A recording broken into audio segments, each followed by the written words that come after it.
Hey guys, sorry man, I had this set up and it was not working for me.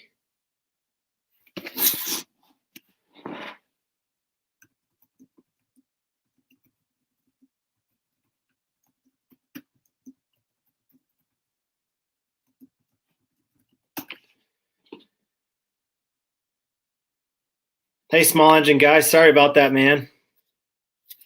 Hey Henry, hey Igniter, sorry about that. Man, I had this set up all ready to go and it was not working for me.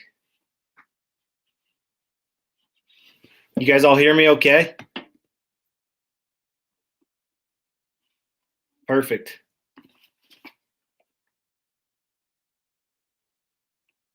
Hey Tom, welcome, sorry about that.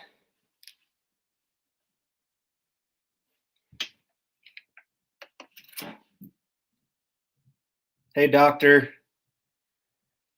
Hey Henry.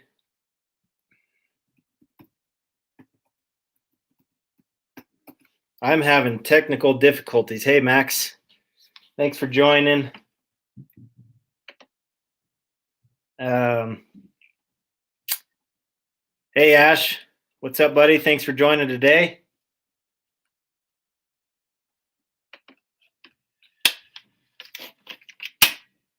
Just give me a minute. Hey Sandoval, trying to jump on here. I'm having troubles. I had this all set up. I've been slammed, guys. Springtime is here.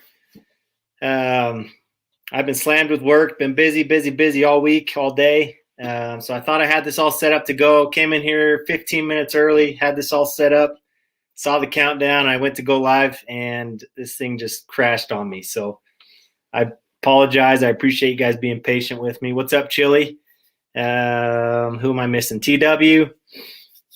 Appreciate you guys being patient.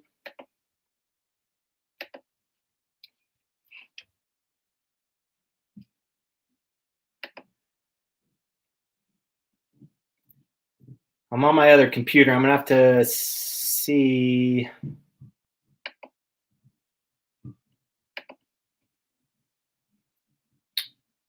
Man, this is not working right. Hey, William. Tinkering Taylor. Hello, David.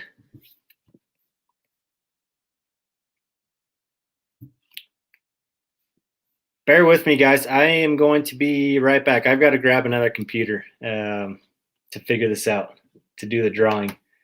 This is just crapping out on me. So I'll be right back. Talk amongst yourself, and just give me 1 second.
This is the craziest thing.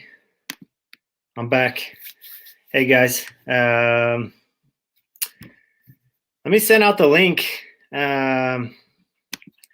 See if anybody wants to jump up here real quick. Maybe that will help pass some time. I know. I apologize, guys. This is embarrassing, and I am so sorry. See if anybody wants to jump up here and chat with me while I try and get this all sorted. Let's see. What am I doing?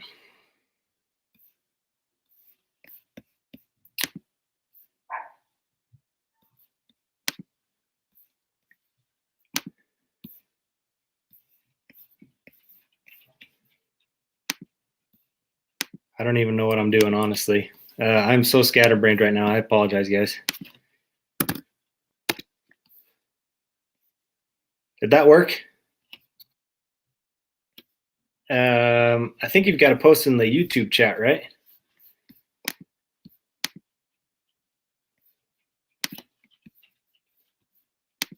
I just posted in StreamYard, but I don't think that works.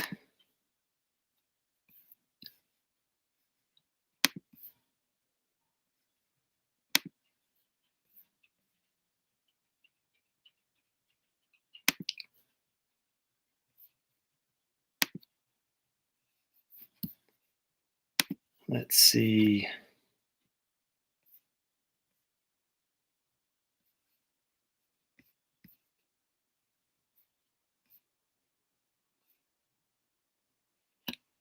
Okay, here we go. Here we go. Here's the link. If anyone wants to jump up here with me, try to pass some time a little bit.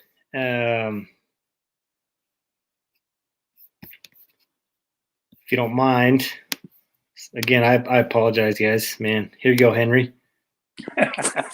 Hey, buddy. How you doing? Oh, I'm doing okay. I've been better. This thing is, man, technology. I hate it. I know. I haven't even gotten to that point yet. How are you been? I've been fantastic, except it snowed a couple inches the other day. Did it? We're done with it, yeah. Man, that's crazy. Dude, I've been so busy. Hey, fix it, man. I don't think fix it. You're right, Henry. How we doing? Yeah, it's all good. It's all good. Sorry, I'm just trying to do this real quick. Sorry if I'm distracted. No, you're all working fine, mate. Everything's good. Yeah, spring hit here, man. I'm slammed, dude. I've got so much work in here. I'm just running around like a chicken with my head cut off. Pretty soon you're gonna have to hire David to help you. Yeah, no kidding. No kidding. But you got a bunch of snow then, huh? Yeah, but it all melted because it ended up getting to be about 50 degrees this afternoon. Oh, that's good. That's good. Yeah. So I think that's the end of it, and now it'll start warming up and stay that way. Yeah, hopefully. Yeah, or otherwise send it over to tinkering. I mean, Mr. Fix It there. Yeah. He likes snow. No, I don't. No. I don't think anybody likes snow. Well, Kenny does. Ken and the Pates like snow. Yeah. I'm not a big fan of snow. No. I like the nice shirt I got from your kid. What's that? I like this nice shirt with the design. Yeah, that's looking good. I made a single run of those shirts just for you. Thanks. It's a limited edition. That's the only one I've made. Yeah. Goes with my cup. Your cup? Well, that or we'll go to the detective or we'll go to Rooster. It's AJP. interchangeable, right? Oh yeah. Oh, nice. Oh, that's real good. That's fancy there.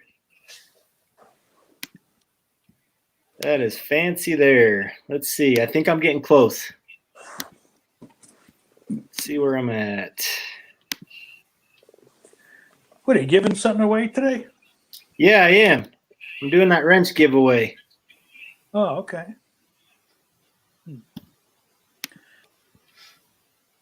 Yeah, I don't see anybody in the chat, but I mean, because I don't see the chat. Everybody disappear. Everybody probably is gone. I'm not paying attention. I'm going to make William jealous. I'm going to put the chat on my phone. So. Have a look.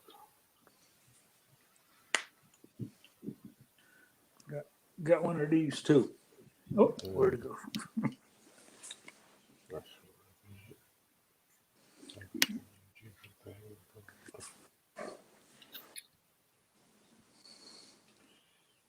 Oh, got you. Well, I've got the chat now. This isn't. So, does anybody know how to? I'm lost here. This isn't working for me. Anybody know how to do a giveaway based on the comments? Scotty and AJP should. Let's see. Let me try this again. It says I don't have an active channel.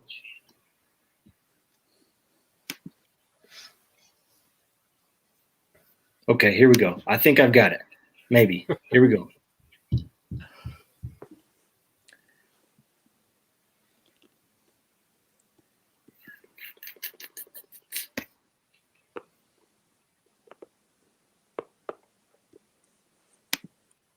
Let's see. Oh, Let's see. Rusty Roaster's in the chat.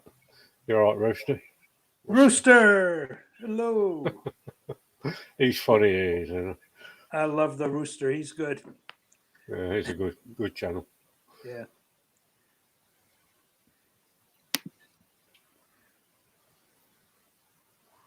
I wonder if he's going to grace us with presents. KB, stop stressing. Just chill, man. I just feel bad, man. Everybody's waiting. I know time is very valuable. It is? Just reschedule for tomorrow. It's not a problem. No, it's not. Relax. Take a breath.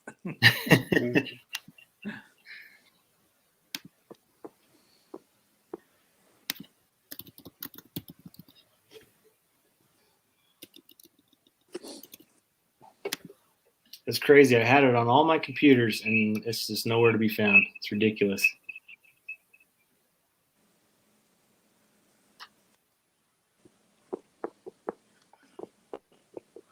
Looking at the chat, everybody's good with you, so don't worry about it. Okay. Let's see. Tell you what, just say I won and that's it. Don't worry about it. Did you enter? I won it. Yeah, give it to Fix It and Strip It. It's easy enough. Everybody else would be mad, but They would.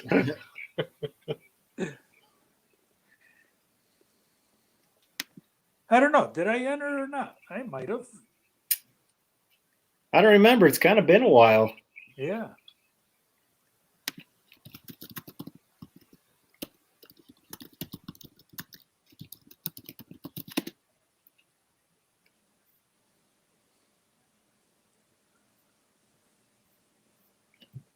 Let's see. What So where are is you it? at? Fix It. Are you in the UK? Yeah, UK. Yeah, Scarborough. Okay. Right on the coast of the seas.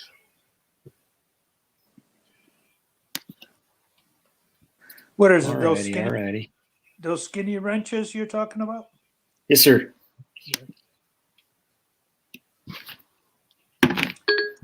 Yeah, I got the black husky ones. And, Oh, you have the black ones? yeah. Okay.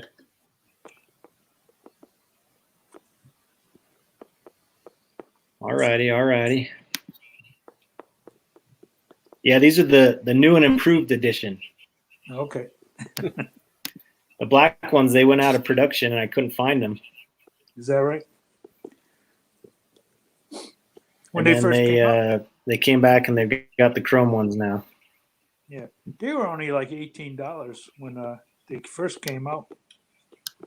Oh, really? Yeah. Okay.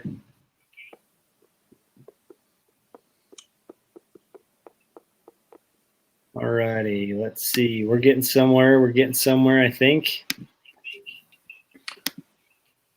Almost there. Just got to sign in.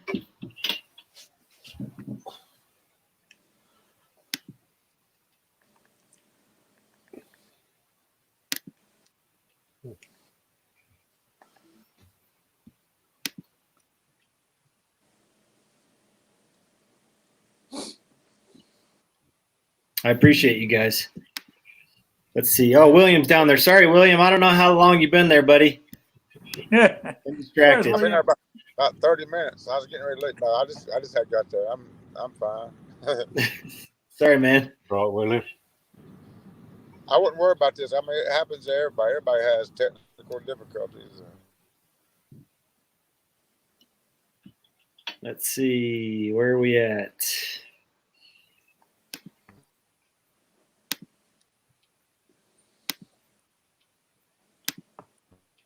Now I lost words. Were you going to work, William, or are you coming home? Or are you frozen? I'm froze. Mick had Can some you hear me problems now? on Saturday, didn't he, Henry? You're breaking out quite a bit. Can you hear me now? Yeah, but you're breaking up a bit. It should be better right up here. Hopefully. I should have waited. Driving down the road.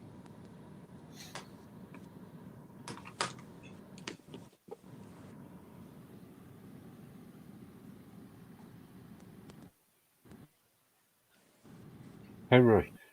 Yo. Mick had some problems on Saturday, didn't he? Oh, yeah, he had some big problems. That was a shame, really. I like his streams. Yeah, I hope it's cleared up, because if it's not cleared up, he's not going to have live next week. Is he sick? No, it's the internet. They're pulling in 5G around Oh, the neighborhood and all that, so it's screwing everything up. I see. They're doing the same thing What? over here, pulling all these wires and everything. Still breaking up. You got to talk for us to hear you break up. Can you hear me? Yeah. Yeah, no problem. Can you hear me now? Say a whole sentence. Yeah. We'll see.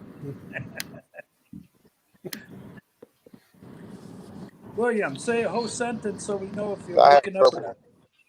not. Did you hear me a while ago, Henry? Okay, guys, we are in business. I think. Right. Oh, he's got it. Good. I knew you'd get it. I had confidence. All righty. We're in business, folks. All righty. I appreciate all your patience. I'm going to go back through these comments real quick.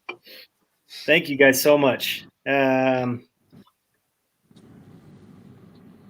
righty. Small engine guy, Pete Ritzing, hey KB, keep up the great work. Thank you. Small engine guy, AJP, Tinker and Taylor, Henry, were you not sure what you changed on? Let's see. Hey, Matt, your sticker's on the way. I sent it out last week. Just got into the business as well. You were at the right place, Rusty. I'm just going to go through these real quick. You guys have been waiting long enough. Hey, John, welcome. Connecticut, you're getting snow. That's a bummer. I don't like snow. Rusty claims that he won. Great. After me, Rusty. Yeah. There's a bunch of people in line, but appreciate you guys being patient. Pete, you had to comment on the video, the thin wrench video. You can go do it real quick. Hashtag KBSER. We're about to be there. We all have those days. Thank you. Everyone a winner. I wish everyone could be a winner. If I had that much money, I'd send you all wrenches. Maybe someday.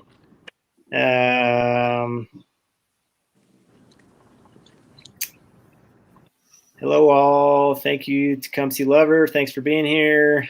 Blah, blah, blah, blah. Thanks, Doc.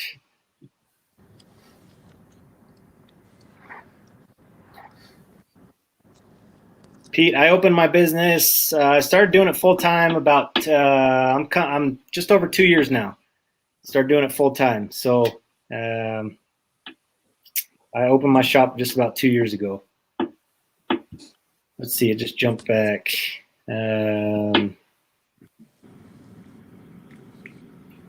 Hey, Mick, thanks for joining. I'm doing well. Hope you're doing well as well. Thanks for joining me. I'm just about to start work. Hopefully you stay safe out there, man. I appreciate you joining. Glad you got your engine sticker, small engine guy. Good luck to the winner, Ken. Yes. Okay. Appreciate you guys being patient. We're 24 minutes in. I know that's too long. I hated to do that to you, but we are going to do that now, and then we'll just do a little live chat after. So I would have to drop down now. You can drop down? Okay. Not a problem. Thanks for joining, Fixing. I appreciate your patience. Yeah, no problem, mate. Thanks a Where's lot. Ken? Yeah, Take care. see you, William. I'm going to share my screen real quick, and then I'll just do the That's a nice shirt you got, Henry. You like that? Yeah. Yeah, I like it. KB special, mate. yeah, it's one of a kind. What's Okay, that here we hat? go, guys. I'll appreciate everybody that entered. I wish I could send wrenches to you all, but again, this is for 600 subscribers. Appreciate all you subscribing. I appreciate all you guys supporting my channel, supporting me. I do this for all you, so this is just something to give back a little bit. Thank you guys for all the support. So best of luck to you all. I wish I could again share the love, but best of luck to you all, and congratulations to whoever wins. So let's just get right into this. Select window or screen. Let's see. Tire screen. You guys can see my whole screen. How about that? Mm-hmm. Can you see my screen? Oh, yeah. There we go. Oh. Well, Okay, so tool review and giveaway. There's the video that you were supposed to go on. If you remember right, you had to do hashtag KBSER. KB small engine repair. And here we go. Good luck. And the winner is Built Over Bot. You should get the sub soon. Hashtag KBSER. Congratulations, Built Over Bot. If you're in here, send me an email with your address. Otherwise, somebody let them know he won. And otherwise, we'll go from there. So congratulations, man. Appreciate you. You're here. Right on. Well, congrats, man. Send me an email with your address, and I'll get those out to you. But again, I just wanted to let everybody know I appreciate you supporting me and my channel. And we'll keep on going. I might just drop down just for a little bit. I might come back up a little bit if you're gonna be on. Okay, sounds good. I appreciate you, William. Yeah, y'all appreciate you. Like I say, thanks for all your hard work videos. You got some good videos. Thank you, man. I appreciate that. Good. Yeah. See you, Henry. Talk to you later. Okay, we'll see you. Later, William. Probably gonna lose you here in a minute. If anybody wants to, I'll send out another link. If anybody wants to come back up. See if I can call the rooster. Woo-hoo! Yeah. Yeah, let me see how to do this. Can't remember. Thought I had it there, but oh yeah, I'm right here. Here we go. If anybody else wants to come up, you're welcome to join. But anyways, congrats to Robert. Yeah, congratulations there, big guy. You'll enjoy those nice thin wrenches. Yeah, pretty handy little buggers to have. Pretty fun little things, but anyways, that was a long wait to get there for a quick little giveaway, but we did it. Technology sucks sometimes. You can't live without it though, man, but it is what it is. So I appreciate everybody being patient and appreciate everybody supporting me. So it is what it is. That wasn't a wheel. What was that? How did that pick? So it's called Tube Buddy. it's It I don't just really know picks what it is, but random. It just picks random that fast. yeah, it goes through and it you know, you can pick keywords or whatever, and it will go through and just make sure whoever, you know, it picks out, make sure you wrote that word or whatever. Just picks it. Yeah, I guess. It's easier to do it that way when you have a lot of comments. There was a lot of comments on there, so instead of picking out everybody's name, going through and picking out everybody's names, putting it into a wheel, Yeah. figured I'd do that. So, yeah. So how many subscribers you got now? It's like 607 or 8 or something. All right, you're almost to 1,000. Yeah. Hey, here's Ken. Yeah, we'll get there. We'll get there someday. How's it going, Ken? What's going on? Ken, how you Hey, doing? Henry. What's going on? Not much. Seen you were on John Ladd there stream for a while. Yeah, had a little tour of Scotland with Ali Mack. That was interesting. Yeah. Nice. Beautiful country on St. Patrick's Day. Oh yeah. You have your corned beef, Henry, or what? Oh, I don't eat that stuff. I'm more like a vegan, you know.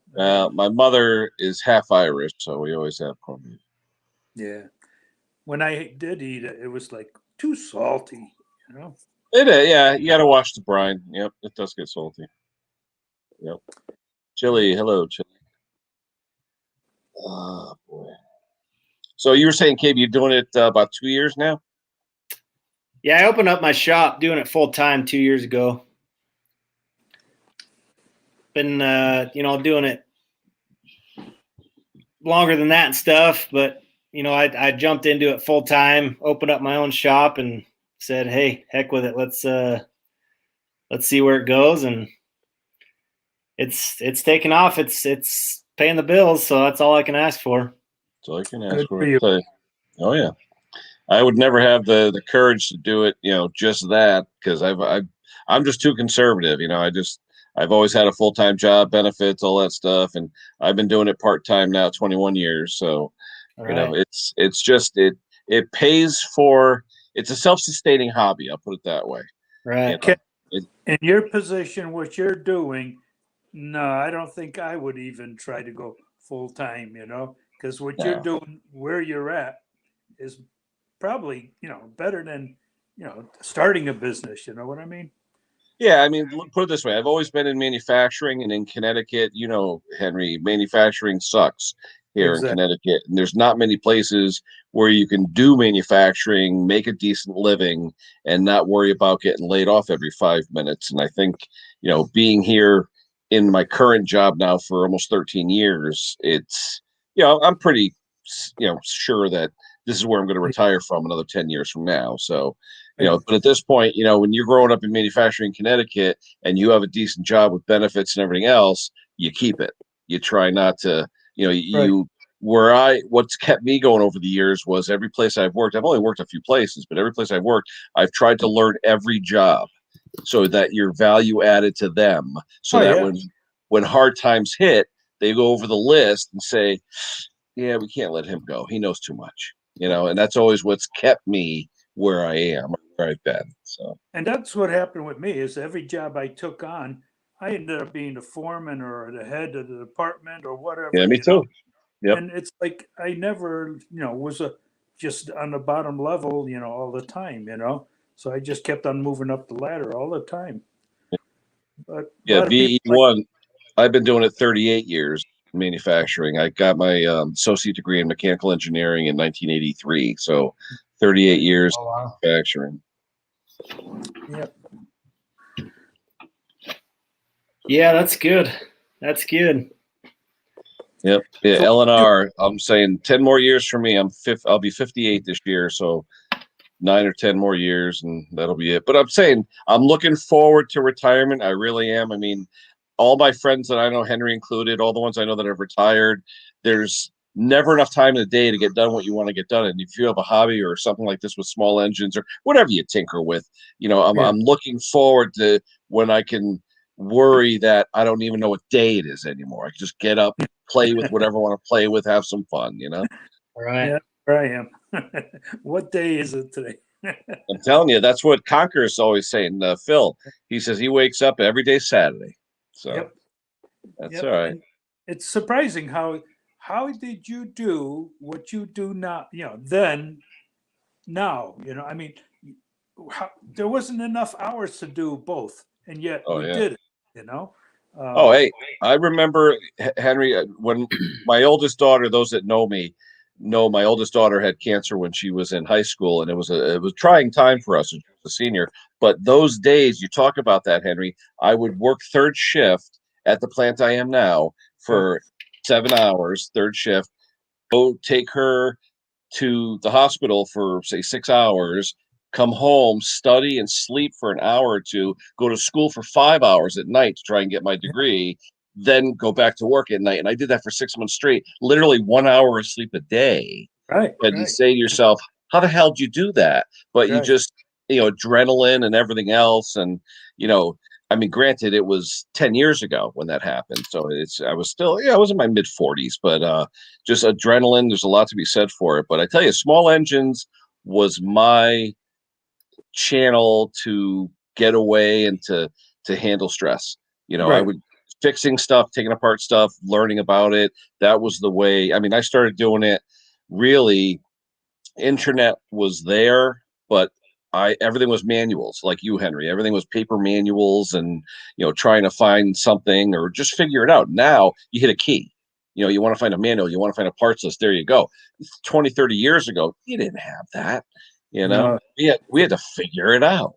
Yeah. So, but I tell you, it just, I don't know about you, KB, but when I was younger, I took the toaster apart and stuff like that. And I was always tinkering. And, my mother pushed me to be an engineer, a mechanical engineer, which was fine. But I go back now and think, and I said, wait a minute, if I became a tool maker or owned my own small engine repair business, I probably would have been a lot better off because I would have loved not that I didn't love what I did all these years, but I would have really enjoyed, like you're enjoying hopefully now, what you do. And like they say, if you enjoy what you do, you never work a day in your life. And that's the way I sort of wish I became a tool maker 38 years ago because that was the choice that I had. And my mother's like, no, engineering. You know what? Engineering's okay. Don't get me wrong. I did it for years, but you didn't get paid overtime, things like that. I was always salary. And you know what? I should have just used my hands, my skills, and become, someone who made money with his hands, So if you enjoy what you do, that's the best, How you doing, Pete? Hey, Good. Pete. Hey, Yeah. Pete. How you doing, guys? Good. Yeah. I'll be back. Now, KB, do you have an actual shop? Or are you doing it out of the house, or what's the deal? So I've got a home shop. I've got a 1,200 square foot detached shop. Oh, nice. On my property. That's bigger than my house. Yeah, so it works out good. I've got a good city that helps take care of home-based businesses, and I've got a good location, so it works out well. Good. Yeah. I see John N's asking me about Cub Cadets. I wonder if that's John N from New Milford, Connecticut.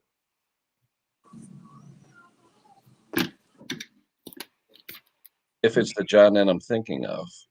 Because I know one John. See, years ago, what got me started was an International Harvester Cub Cadet in the year 2000. I bought one from a friend of mine who was trading it in, and it needed an engine rebuild on a Kohler K series. That's what started me. I did it. Oh, wow, John. In fact, John, it's funny. I'm not going to say his name, but the last time I saw John, he gave me a fire extinguisher. I sold him a plow off my first Cub Cadet almost 20 years ago.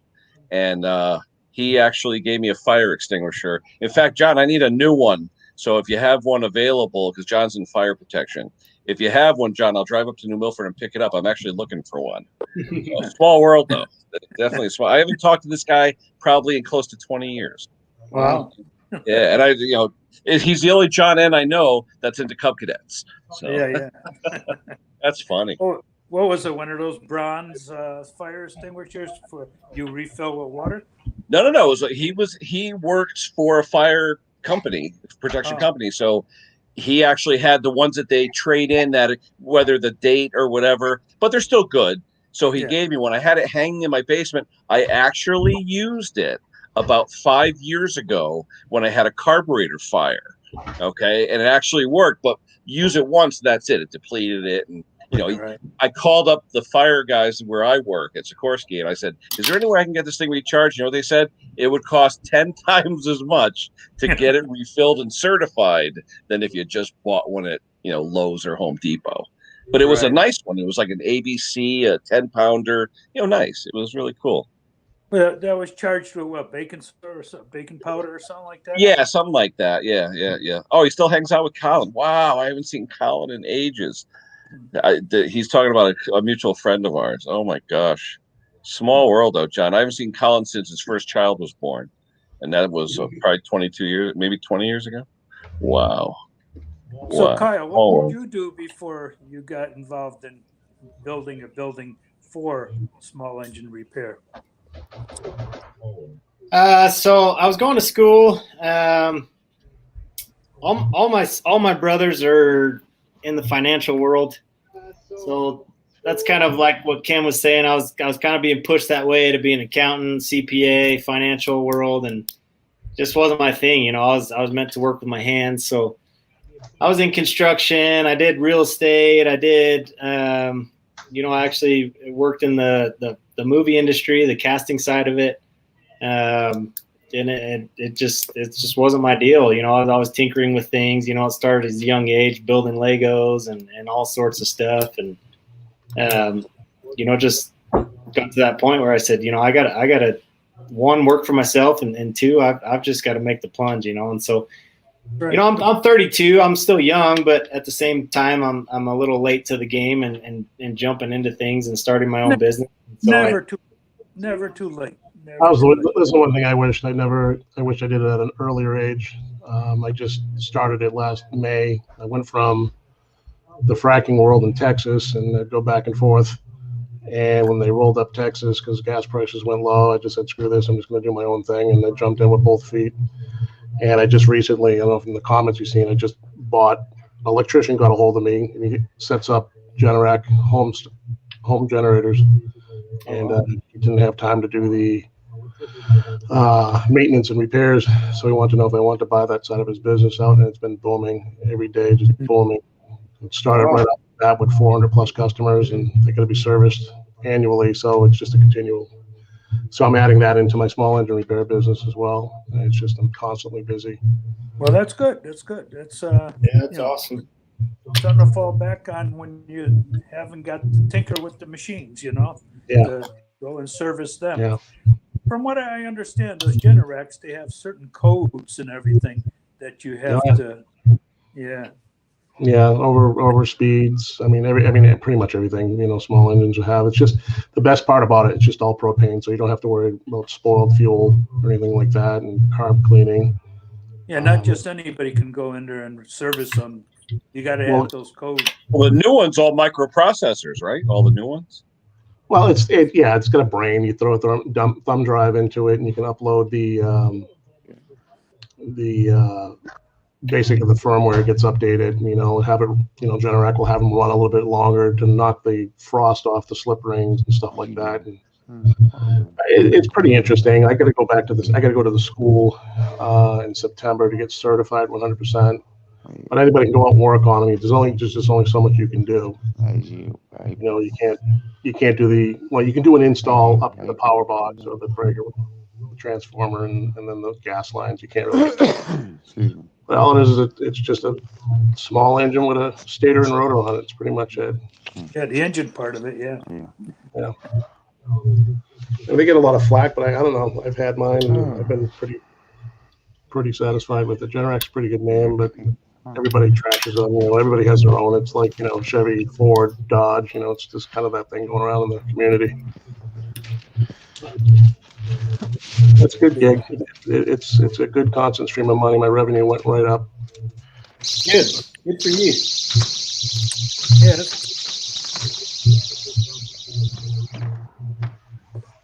But yeah, I don't know. I think a couple of weeks ago, I found your page, KB, and it's a lot of similarities of starting out the business. And I've been following you a little bit, and it's pretty interesting. You get some good videos to watch, a lot of information.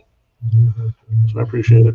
Thank you. I appreciate that. Yeah, I mean, it's just starting out and everything, but it's jumping in full steam ahead. You know, you got to make it work, and You have to. like I said, it's working out, but I'm gonna make it work no matter what. You know, it's kind of one of those deals. You know, my wife was working, and when the pandemic hit, she lost her job, and the company shut down and everything, and so now it's all on me sooner than I wanted it to be, but you know, it is what it is, and we're making it work, and it's working. So it's kind of an exciting time. It's a little nerve wracking, but it's exciting time, and it's working, and we're gonna just keep going full steam ahead, and so it's good.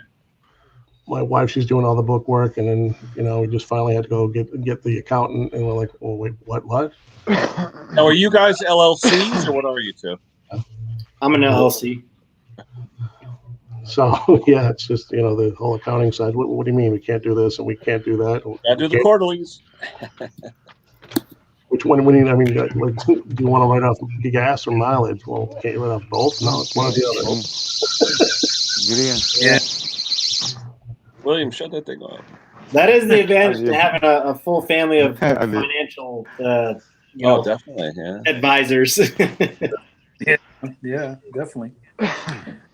Well, KB's the one to go for business knowledge, and Ken's the one to go for book knowledge and finding parts and stuff like that. You guys, you got the world right here. Yeah.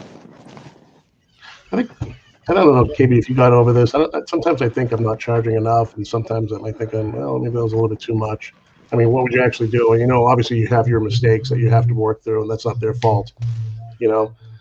That you can't charge for learning. You can't charge for learning. So you got to make it, because you can't. But don't sell yourself short either, considering the dealers around my area anyway in Connecticut are 90 to 100 an hour. So and they're 4 to 6 weeks out the minute you walk in the door, unless you're a regular, landscaper that drops off $1,000 worth of business every month. Yeah.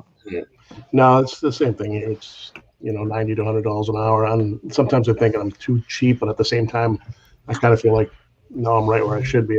Mine's so my small engine repair is $55 an hour, but if I go service a generator, it's $220 flat fee. That's how much it is. I got to make that last.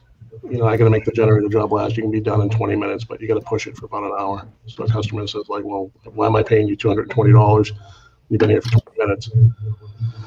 So you got to make it last. Paying for the knowledge. I mean, come on. Yeah, that's the thing too. You got to realize is like Ken said, they're paying for the knowledge. I mean, it doesn't matter if it takes you, 5 minutes or 20 minutes.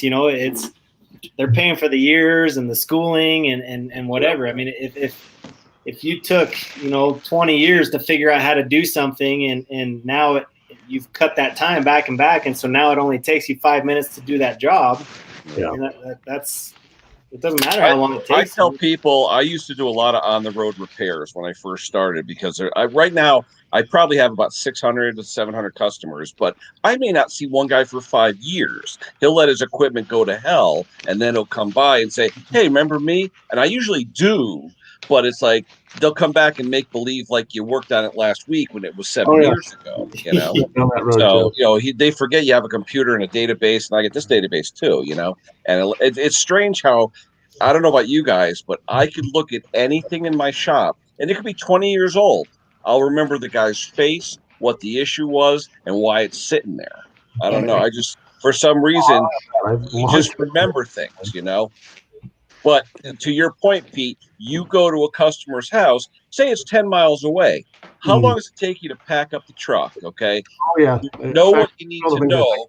That was why I quit on the road repairs. I hated having to have a portable set of tools because I hated schlepping back and forth in and out of the toolbox every time. And then make sure you bring the right stuff, because I did repairs as far away as an hour. Okay. Because people would pay you. Some people do not like to bring stuff. I had a guy in New York. Salem, New York, South Salem, which is about an hour away from me. He would pay me literally almost $1,000 to go to his house for a whole day and service 6 or 8 pieces of equipment. And I'd spend the whole day there. He'd buy lunch and everything, and I'd service all kinds of stuff for him. Down even a dirt bike he had. Okay. But it was worth my time to go out there, spend the whole day, and come home, with $1,000, But then again, I had another guy where I drive 10 miles to change oil in a spark plug. Well, wait a minute. It took me 10 minutes to load the truck, 10 minutes to drive over there, 10 minutes to drive back. You look at what your time is worth per hour and what you're not making just by being on the road and stuff like that. You got to make that money. Right. Oh, absolutely. I thought about that today when I was filling my truck up. I'm dropping $80 to fill the tank. Oh, what's gas by you? $2.84. Yeah, it's almost $3 here, $2.95. Yeah. Ridiculous. We're at 309 now. Wow. Where are you, KB? Utah. Okay. Crazy. No, I'm in Maine. So And my Dodge gets 9 miles to the gallon. So if I drive 30 miles somewhere, that's real money. Yeah. Pete, remember liability the liability that you have too, Oh, yeah. If anything ever happened, Oh, I know. So that's why I think KB, I think you have the same insurance I do. I think it's the Hartford or something like that. Hartford, yeah. Yeah, they were easy to deal with because the whole thing too. The trailer and everything's all covered and everything in the shop's covered. And so, well, what about if I go to somebody's house and I work on it last, and for whatever reason the engine seizes up, or they have a gas leak and a fire? Because you got to add this insurance. It was like another $5. Yeah. Okay, let's do it. Yeah, they're really good. Yeah. I have no issues with them. But that's the other thing too. Yeah, I mean, you cut, you start cutting your costs that way. You got to think of all that stuff. You're paying for your insurance. You're paying for. I mean, you can get into the start nickel and diamond and stuff, but I mean, you got to start thinking of all the time you're spending to look up the parts. I mean, you can't just say, oh yeah, it took me 5 minutes to, change the oil on that or whatever. I'm only going to charge you $3, or you know what I mean? So I know, yeah, it all adds up. If the big shops are charging $100 and you're only charging 50, I mean, feel free to raise your prices a bit. I mean, how many times have you spent 4 hours looking up something, then you find out it's really a 10-minute repair, but took you 4 hours to find it? Right. That's the cost of learning. Yeah, like I just worked on an ice auger, a Jiffy ice auger. Tecumseh don't make the carburetor anymore. So, and then I tried 2 carburetors I got from Stens. The third one was the charm. What is it, an LMT or what type of carb? It's A Walbro LMT. What size engine? I'm trying to think. It's a three horse. Is it a 4-stroke or 2-stroke? 2-stroke. I'm trying to think of the carb that was. Is it the Italian Tecumseh, or is it the? No, that was the other one. I think it was the flat. The smaller Tecumsehs were made in Italy. Oh, I'm trying to think. I got it off of Stens. Tillotson? It's not Tillotson. It's not a. It's either Zama, Walbro, or Tillotson. What's that? It was a Tecumseh carb. Tecumseh carb. I remember on the side of it. I mean, they just did it last week too. I should know it. I mean, I wonder if it's the LMT. It's the brass float and all that, like an LMT variant. No. Or a diaphragm type. It's a diaphragm. Oh, okay. It's a diaphragm carb. Oh, the kind with the air vane, with the black air vane. Right. Okay, right. I got you. I may have one of those. Oh yeah, I tried 2 of them, and they didn't cut it. It was either running too rich, or it just wouldn't take. And then the third one, I talked to my vendor. He's like, he gave me another one. Try this one. I said, I can't keep doing this. This is Usually the air vane and the governor spring and the air vane is a pain on those. If you don't have it perfect, they'll just stall out. Yeah, I was hitting.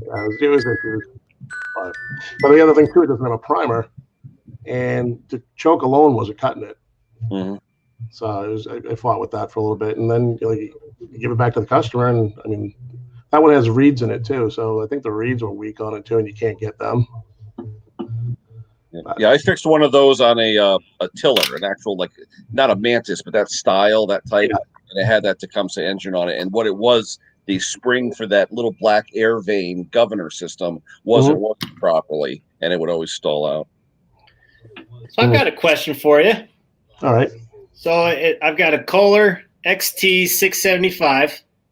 It's got that stupid auto choke on it. The auto choke was bad, so I put a brand new one on it, and it still won't open it all the way. So which is, did I get a defective new auto choke, or is the spring on the choke butterfly too tight or sticking or something? Did you try it with a torch, held away to make sure it opens all the way manually if you put a flame on it? I haven't done that with the new one, no. Try it first with a flame just to make sure the choke physically will open all the way. Make sure that isn't defective first, Right. And then if that's working properly, with A lot of people have the wax. problem putting them in the wrong way too. There's a little hump there. If you don't put it on that right side of that hump, you're not opening it all the way either. Sorry, say that one more time. There's a hump on the other end, on the carburetor side, that auto choke fits in. Where the linkage fits in? Exactly. it's like a double linkage on the choke? carb side. It's a weird arrangement with like two rods. Right. It's a weird arrangement. Yeah. Make sure that arrangement is right, because if not, you're going to lose half of your choke. It'll lock. Yeah, it'll lock half open. Yep.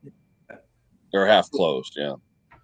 So it closes. It's closed all the way. The problem is it's not opening. But are you making sure that the linkage and the two links, the ones on the carb and then the other one, are opening fully manually, with not being connected to the coil? You know what I'm saying? Make sure they fully travel with no binding.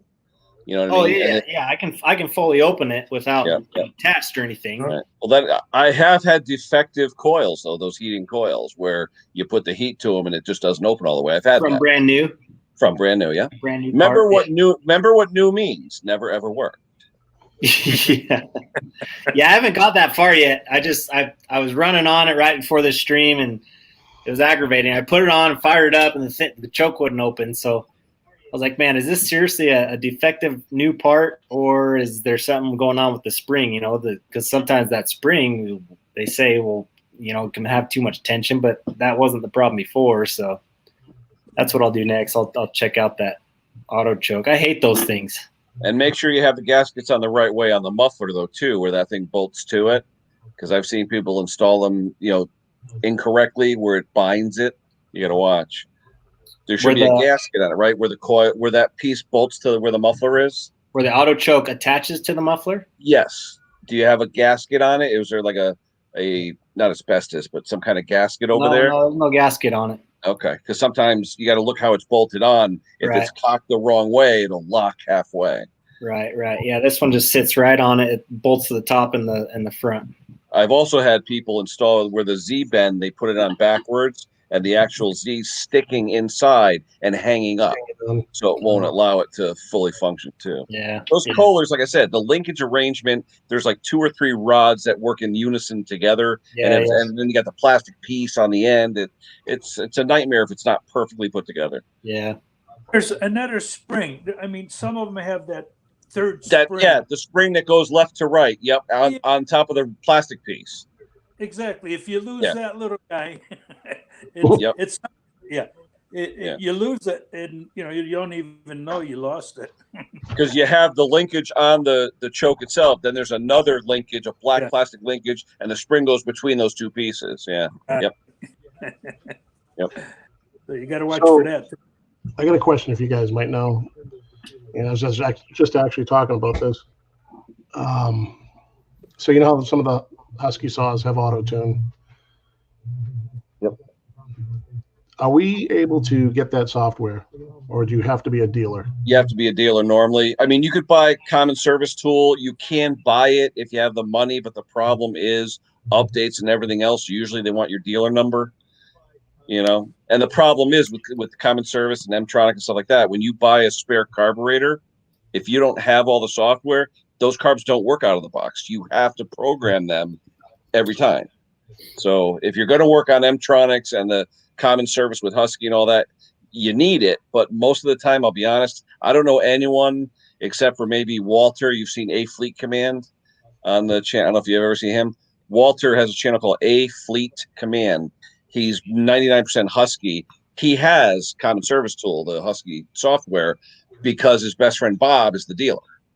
So they work in unison together, and they talk. In fact, they just had a video the other day where they were talking about that, whereby he was saying, do I even want to work on these things? Because you can't just buy a replacement carburetor without paying the dealer $20 to reflash it, because you have to tell it what saw it's going on and everything else, so the computer program's right.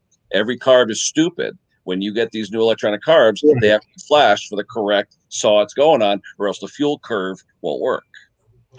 Well, that's good to know, because I've been getting a lot of them in. Thank God it hasn't been carb related, because there's nothing I can do to it. Yeah.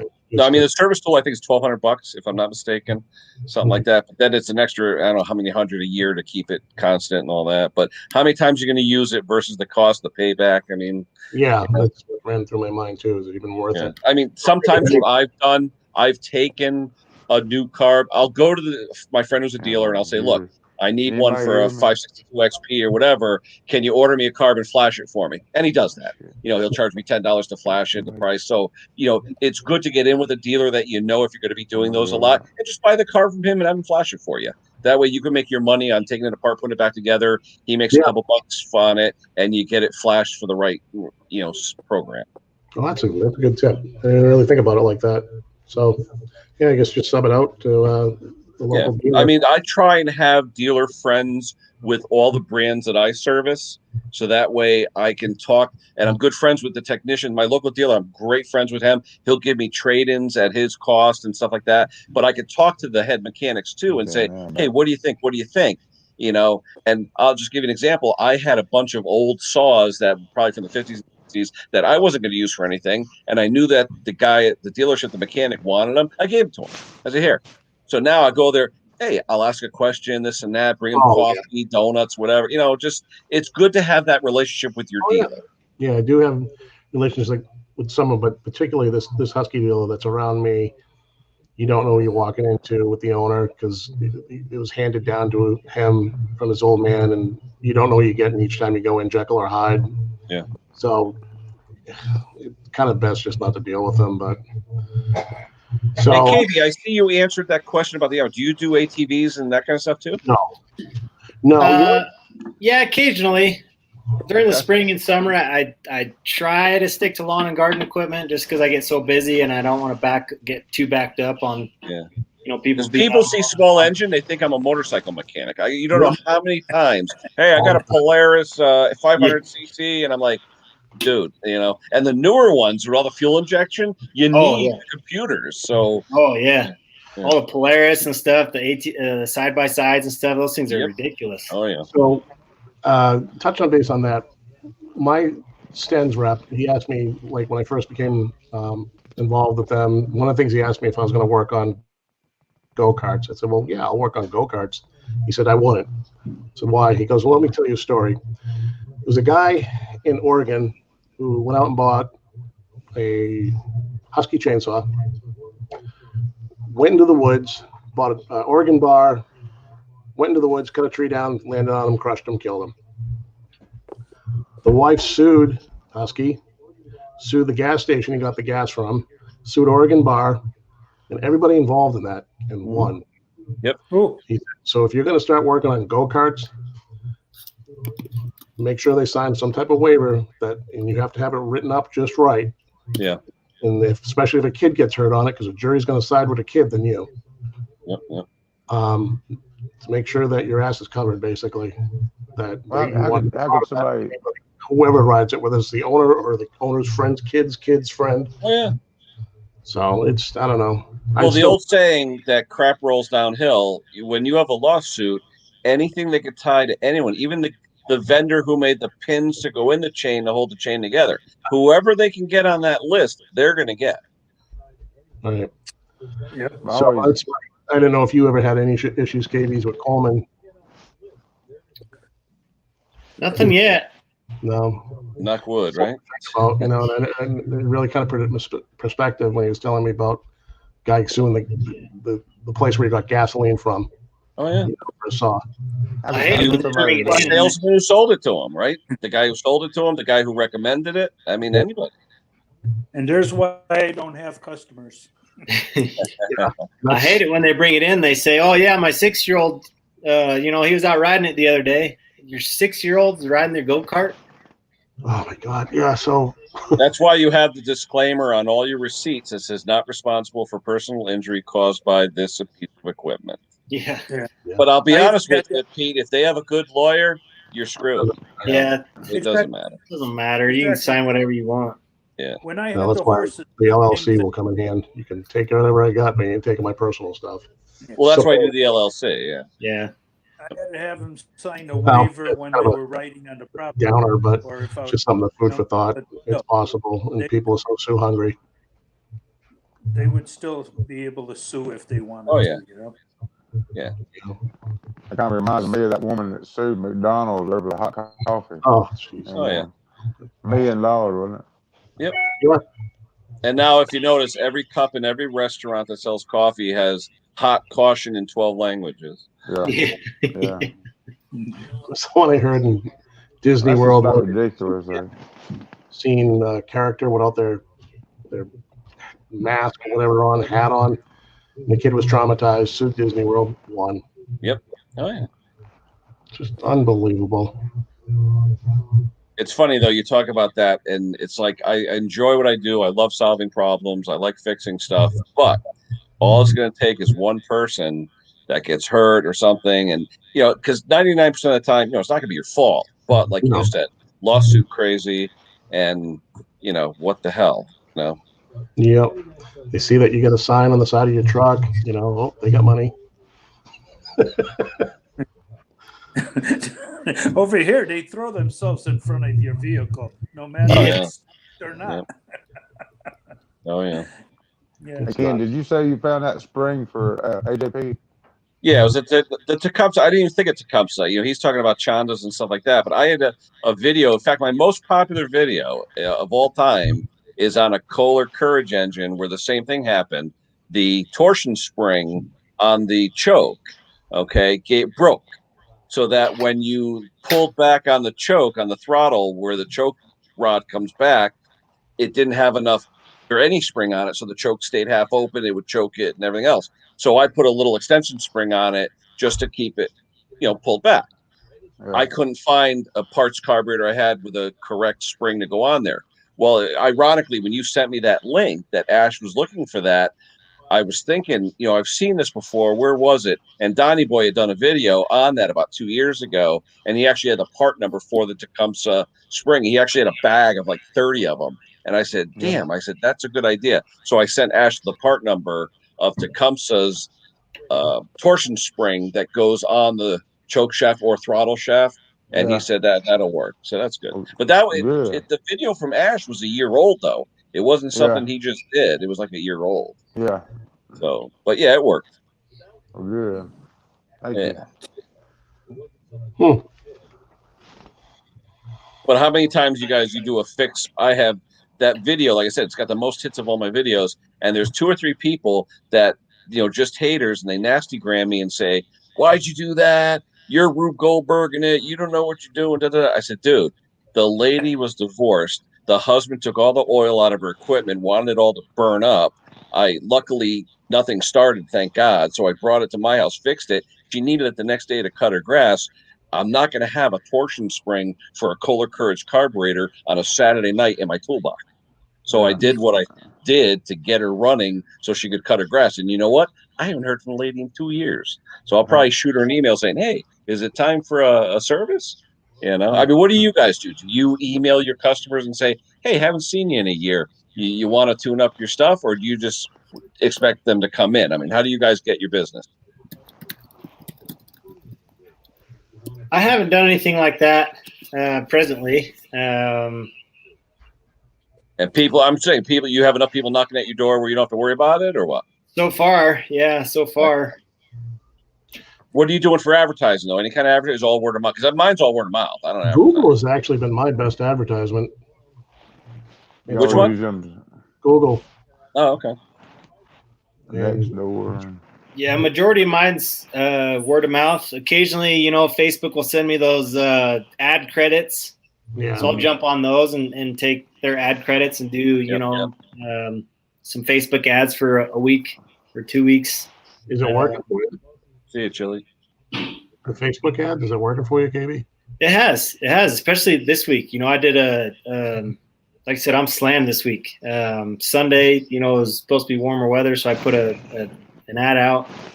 Said, hey, it's springtime. Start thinking about getting your motors tuned up. And Monday morning, man, it hit me like a ton of bricks. Something on Monday morning. Spring is here. What are you guys charging for, let's say, a rider tune-up? Mine's $130, and that's not including additional parts. I'm trying to gauge if I'm in the right ballpark or should go higher or lower. Single cylinder or dual cylinder? Yeah, what is it? Dual. 130? It's not bad. 130 is just labor though, and not including anything. No, let's say, all right, so 130 is with dumping the oil, change the filter, spark plug. But if I have to do deck belts and I have to do, drive belts. That's not a tune-up. Yeah, here's the only thing I have trouble with tractors, especially on the V-twins. I'll charge a half hour a time for initial cleanup. Yes. Because all the shields, I just did cylinder heads on a Kawasaki V-twin because the guy said, oh yeah, I've been cleaning out the fins. Well, he never took the shields off. So the bottom, every time he washed down to clean them up, piled up on the bottom, and he had an inch of muck down there. He overheated, sucked the valve guides, and that was it. Yeah. Yep. $150 a head. Yeah. 150, try 200. 200 a head, bare. Yeah. Yep. Really? Yep. I had to regrind the old valves, new seals, stem seals, all that stuff. The total job for that, and in fact, I did that. I did the new brake on the tractor, Husqvarna tractor, the brake pads. What else did I do? The normal stuff, tune up, all that other crap. I think it was like $780 for everything. Yeah. So you got your tune-up, then you got your belt adjustment, and you got, and like rear end. And they're transfer. never happy. I'll be honest with you. You get the people in there. I need a tune-up. It's not running right. So you tune it up, you clean it, this and that, whatever, and it's running perfect. They'll find something. Well, the belt's squealing, or it's the hydro slipping, or Yeah. Well, they bring it home and they put fuel in it that they have water in the fuel can. No. I tell people the minute they come over, I said, "What do you have?" I said, "Bring your gas can with you." And as soon as they bring it over, I take it. And you know what I do? I dump it. And they're like, "What are you doing?" "That's fresh fuel." I go, "How fresh?" And they look at you. I was like, "Yeah, I thought so." I just dump it right out. I dump it into my waste can. I said, "There you go."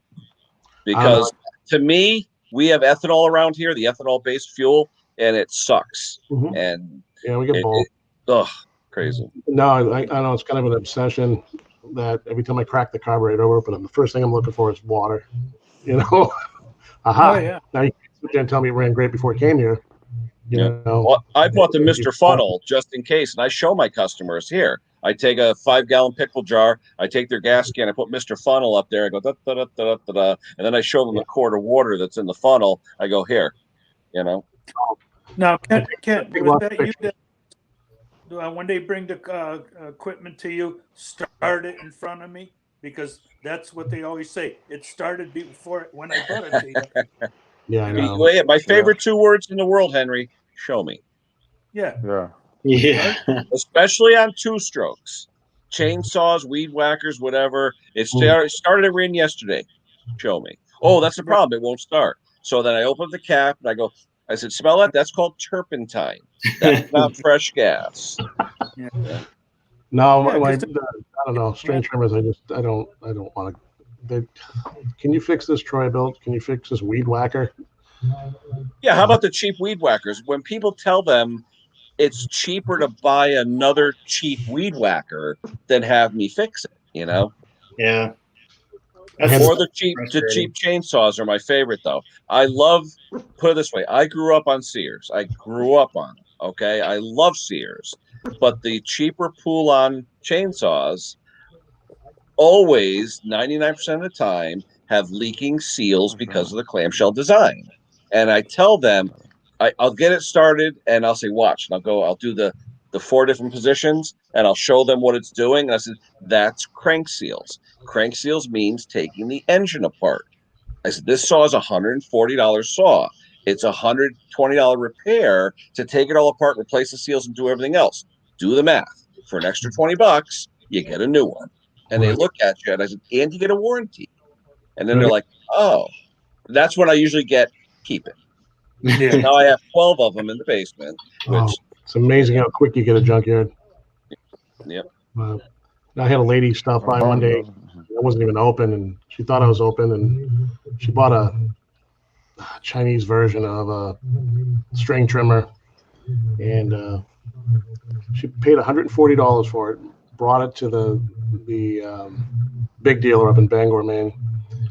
They charged her $80 each time to fix something that they didn't fix. And so she asked me if I could help her. I said, let me get this straight. You paid $140 on it. You just paid $160. See the problem? Goes, they don't know. They don't know math. Yeah. So I just took the carb tool, the EPA version carb tools, tweaked it, run Richard, and it was fine. That's all they had to do. I don't know if they did anything to it. Wow. They got 100. You're in Maine, Pete? What's that?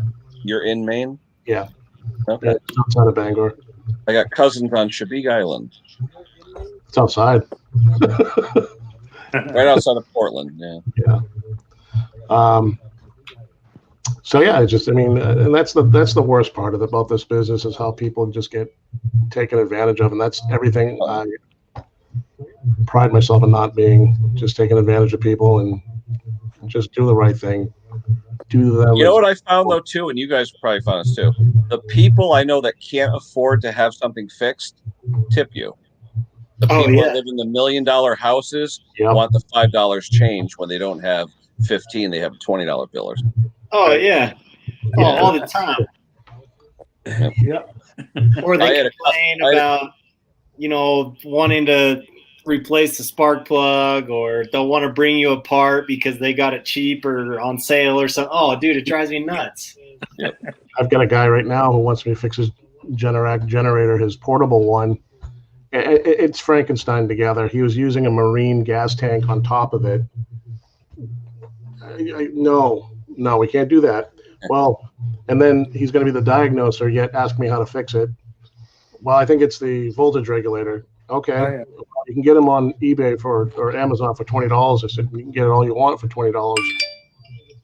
But I'm not putting it in because you're going to hate me a month down the road when it doesn't work anymore. Yeah. You can't screw with that side of it. If you want to get a cheap air filter, that's one thing. But when you're talking electrical, you don't know what it's going to do.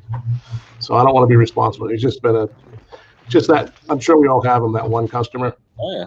I had a friend of mine, same thing. He wanted to buy the cheap AVR for $19.95 instead of spending $56 on a Generac. Okay. And I said to him, look, I'll do whatever you want because you're paying me by the hour, but I don't assume any warranty or anything because I have 2 or 3 customers with 20 or 30 that say, hey, can I buy the parts? You can buy whatever parts you want, but I'm not warrantying anything. Okay. Right. And 99% of the time I did an AVR on a Generac. He wanted to buy the cheap one. So I bought the cheap one. Okay. Or he bought the cheap one, brings it over. I put it on the 4 wires, whatever, ran great for about a week and a half. Then he comes back and he goes, yeah, it's not making any power. I said, yeah, because you bought the cheap crap. And he's like, what do you mean? So I said, do me a favor. He said, what? I said, give me $100. Said, well, I said, give me $100. He gives me $100. So I said, come back in a week. So he comes back in a week. I give him back his generator. About 2, 3, 4 weeks go by. He calls me up. He goes, yeah, this. I said, look, I charged you $40.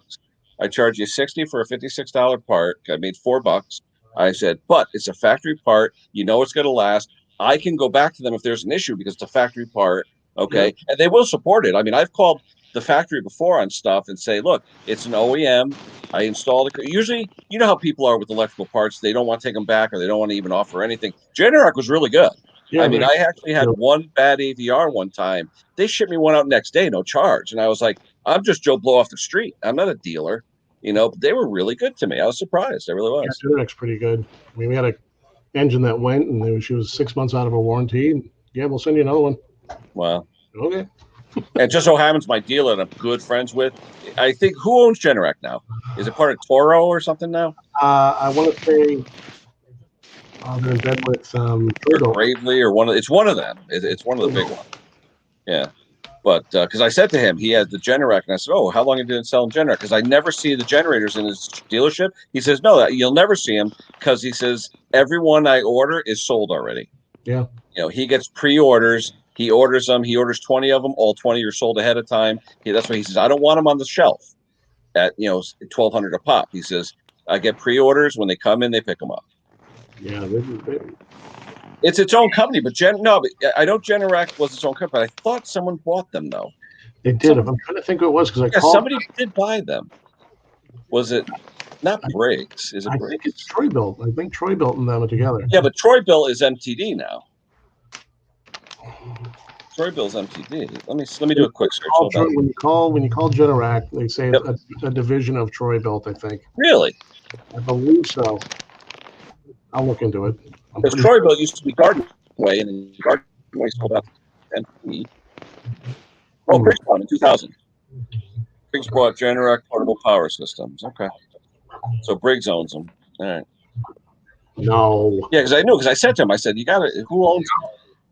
It says right here. I'm looking right now. It says Briggs bought them in 2000. No, there's another In owner 2000, now. Briggs and Stratton purchased Generac products. Let me take a look here. It says the portable ones. It says Generac portable product systems, not the. I don't think the big ones, but the portable product systems. It says. Oh, okay. Maybe that's the difference then. Yeah, I mean, because he doesn't sell the home units. It's just the portable ones. So Okay. maybe they split off the smaller, the portable units. They would be together though, but yeah, you're right. No, because my big Generac dealer there only deals in the commercial stuff. Yeah, Briggs owns the portable stuff, so that's interesting. Who is with Troy Built? Is it Gravely's not with Troy, right? No. Gravely is what you call it. Gravely's own Stens, and I think they're owned by Briggs as well right now. Who ultimately ended up buying Briggs? Is it a European company?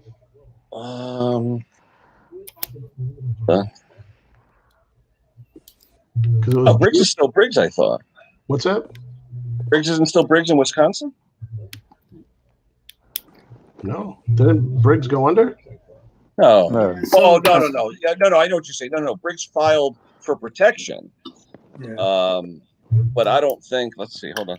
I thought KPS bought them. KPS, that's what it was. Yeah, KPS bought them. KBS. Yeah, you got that kind of money, KBS, huh? But KPS is just a capital partnership. That's all it is. Yeah, so, it's still Briggs and Stratton Company. They've been acquired. KPS owns the assets free and clear, but it's still Briggs and Stratton, yada yada. Yeah, it's just KPS handles the money.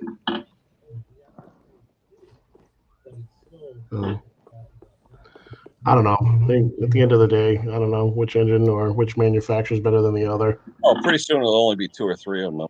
Yeah. So my Gardner Denver rep was telling me, I guess by 2025, I don't know if you guys heard this too, Ken, you may have, everything from a push mower to a weed whacker is going to be fuel injected. No more carburetors. Really? I'd like to see that. Oh, yeah. Me too. No, I mean, not 2025. By 2025, the EPA stepped in. Well, put it this way. If they can meet the emissions specifications, that's the bottom line.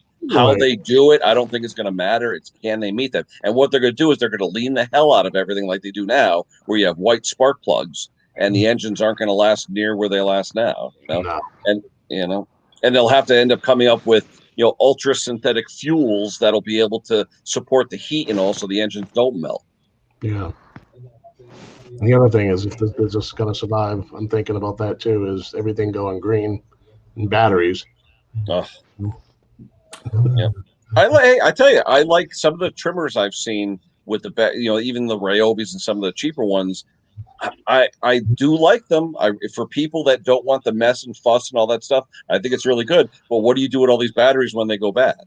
Right. Where are they going to go?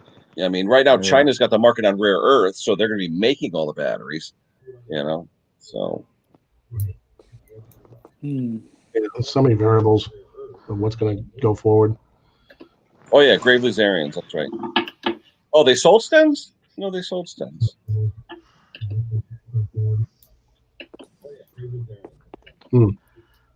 Yeah, KPS owns Briggs now, but they're just a holding company. That's all that is. They're waiting to sell it to somebody with money. That's all. Ken, did you say you were in Connecticut? Yep.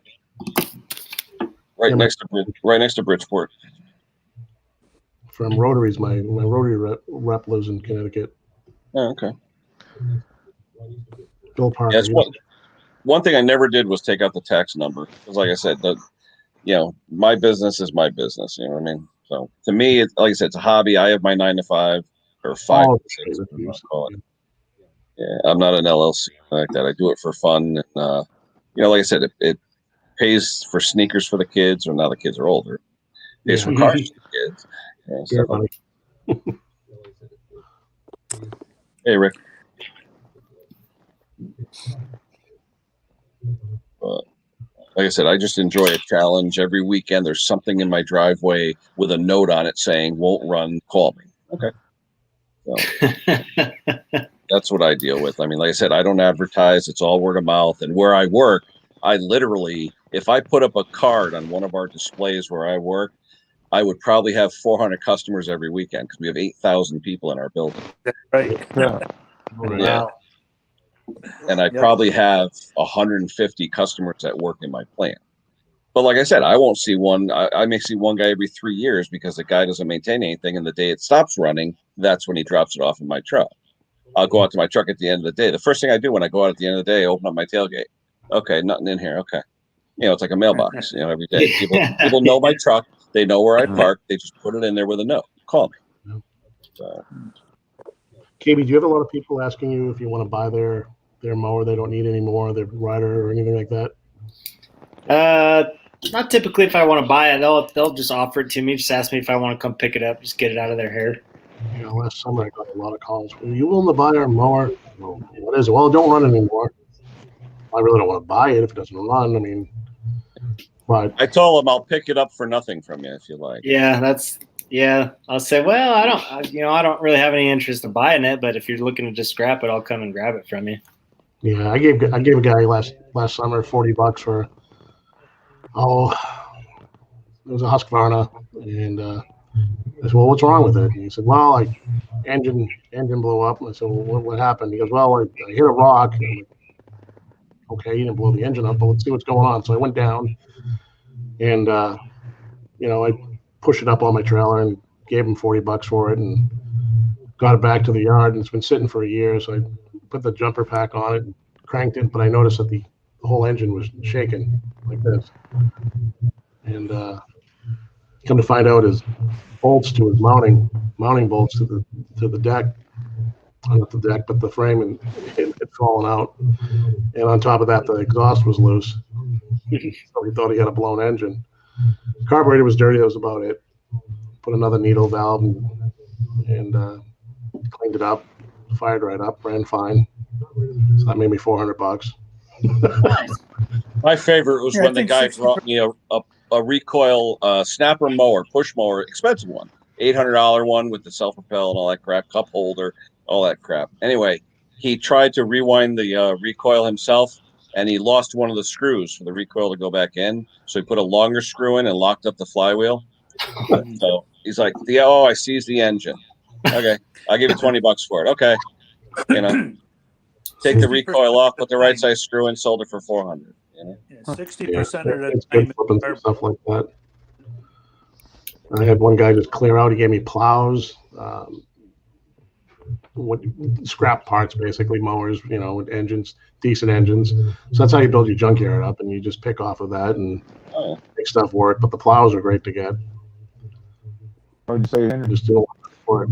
Helped them out once, and now we're best friends, I guess. But you never know, though. Sometimes you'll get a phone call from somebody. They'll talk to you like you're their best friend, and either you don't know who the hell they are, or you don't remember them, and then by the time the conversation's over, you hang up and like, who the hell was that? And it All turns the out time. then 2 weeks later, you get a phone call from, your cousin Joe saying, hey, my friend Tony called you last week. I'm like, that's who it is. Yeah, I've been there. No, I it's know people think you'll remember their voices, their faces, everything from 4 or 5 years ago, Yeah. then you get They the show up in the driveway. Remember me? I'm like, no. political people who want to start politics, and you just got to separate the two. Well, who are you voting for this year? I don't know. What's the sign say? I charge $100 an hour. If you want to help me, it's $200. If you serviced it, it's $400. Oh yeah. Goes on and on. Yep. Bring it to you in Hey, pieces. how many customers want to watch you fix it? A lot. You have any of them? Oh, So the guy who bought Standing over your shoulder. I hate that. Well, I tell them it's $25. What? Give me $25. I'll let you stand here. Otherwise, go up the street, go to Dunkin' Donuts, and get a coffee. Yeah. And pick me one up too while you're up there.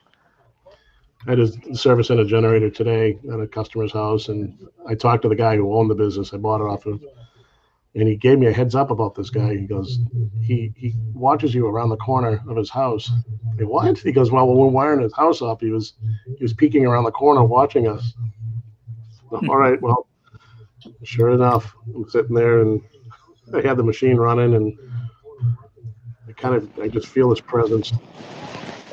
And he's on the side of his garage, kind of peeking around the corner, and I kind of look up at him, and he back up. He's an older guy, but it was hilarious.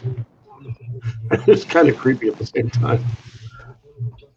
I think that you get that anywhere, for anything that you do, even if you're working on cars or whatever. They're all interested in what you're doing, But Yeah, that's human nature. yeah. Fascination. Yeah. Can I help you with that? Can you show me how to do this? Yeah. Yeah. Well, fellas, I got to cut this off. I got to get going, but appreciate you jumping on and joining. Well, thanks for letting me blabber.